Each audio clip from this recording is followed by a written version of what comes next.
BJP ने लोकसभा चुनाव के लिए प्रत्याशियों की पहली सूची जारी कर दी है। बता दें कि पार्टी ने अपनी पहली लिस्ट में 195 उम्मीदवारों के नामों का ऐलान बीजेपी ने कर दिया है। 370 पार का टारगेट लेकर चल रही बीजेपी ने मध्य प्रदेश में 29 में से 24 सीटों पर अपने उम्मीदवार उतारे हैं। हालांकि इस सियासी घमासान में कुछ नेताओं पर बीजेपी ने विश्वास जताया, तो वहीं पार्टी ने 6 नेताओं के टिकट काट दिए हैं।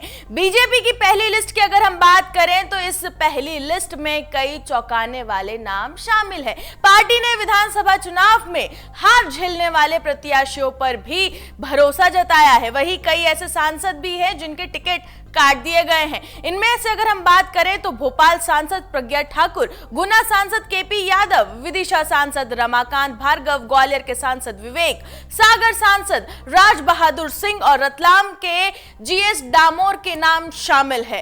इन सांसदों को दोबारा मौका क्या बीजेपी नहीं देना चाहती है? आखिरकार क्या वजह है जो इन सांसदों के टिकट बीजेपी ने काट दिए? आइए जानने की कोशिश करते हैं इस वीडियो में। मैं राधा बकुत्रा स्वागत करती हूं आपका अमर उजाला मध्य प्रदेश छत्तीसगढ़ में।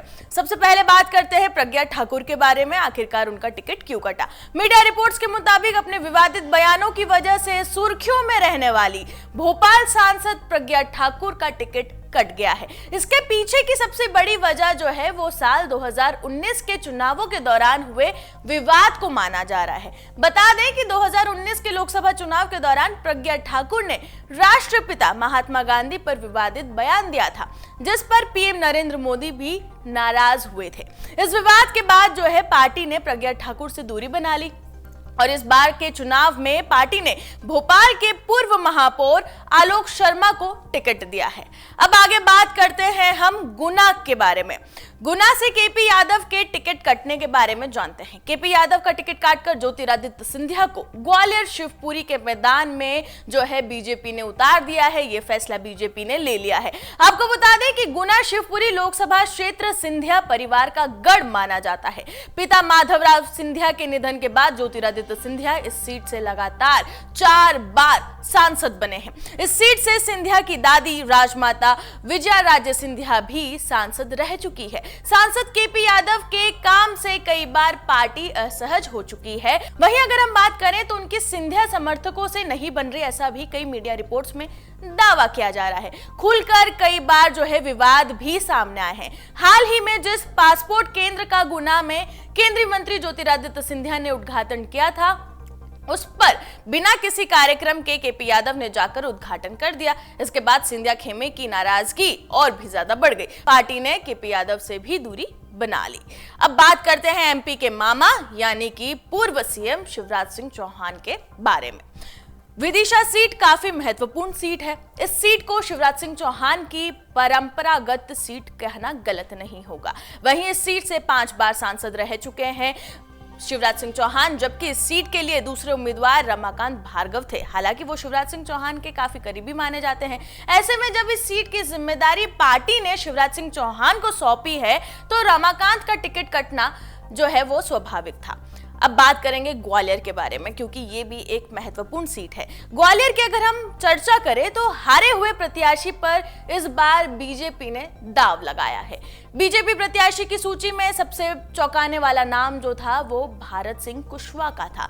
बता दें कि हाल ही में हुए विधानसभा चुनाव में भारत सिंह कुशवाहा हार गए थे, फिर भी बीजेपी ने उन पर भरोसा जताते हुए लोकसभा का टिकट उन्हें दे दिया। वहीं ग्वालियर सांसद विवेक के टिकट काटने की बड़ी वजह जो है वो उनकी बढ़ती उम्र को माना जा रहा है। बता दें कि बीजेपी के वोट बैंक पर अगर हम नजर डालें तो साफ दिखाई देता है कि बीजेपी ने भारत सिंह कुशवाहा को ओबीसी सेक्टर और इसी के साथ ही कुशवाहा मतदाताओं के वोट बैंक को मजबूत करने के लिए उन्हें उम्मीदवार बनाया है।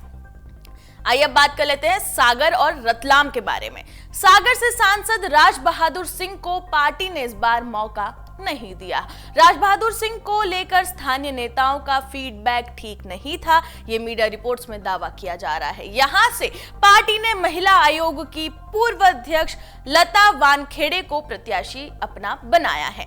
अब बात करेंगे आगे रतलाम झाबुआ के बारे में। तो बीजेपी ने रतलाम झाबुआ लोक सीट से सांसद जीएस डामोर का टिकट काटकर वन मंत्री नागर सिंह चौहान पर भरोसा जताया है।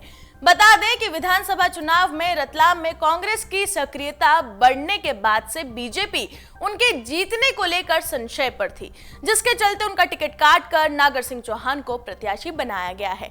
अब तो इस रिपोर्ट में हमने जानने की कोशिश की कि आखिरकार बड़े चेहरे होने के कारण भी इन 6 सांसदों का टिकट बीजेपी ने क्यों काटा और लोकसभा चुनाव में अपने प्रत्याशियों के नामों की घोषणा के साथ किस तरह चौंकाया। इस रिपोर्ट पर आपका क्या कुछ कहना है, कमेंट में बताना बिल्कुल न भूलें और इसी तरह की तमाम खबरों के लिए बने रहे अमर उजाला मध्य प्रदेश छत्तीसगढ़ के साथ। अगर आप ये वीडियो YouTube पर देख रहे हैं तो हमारे चैनल को सब्सक्राइब करें और बेल आइकन को दबाना ना भूलें। अगर आप Facebook पर ये वीडियो देख रहे हैं तो हमारे पेज को लाइक करें।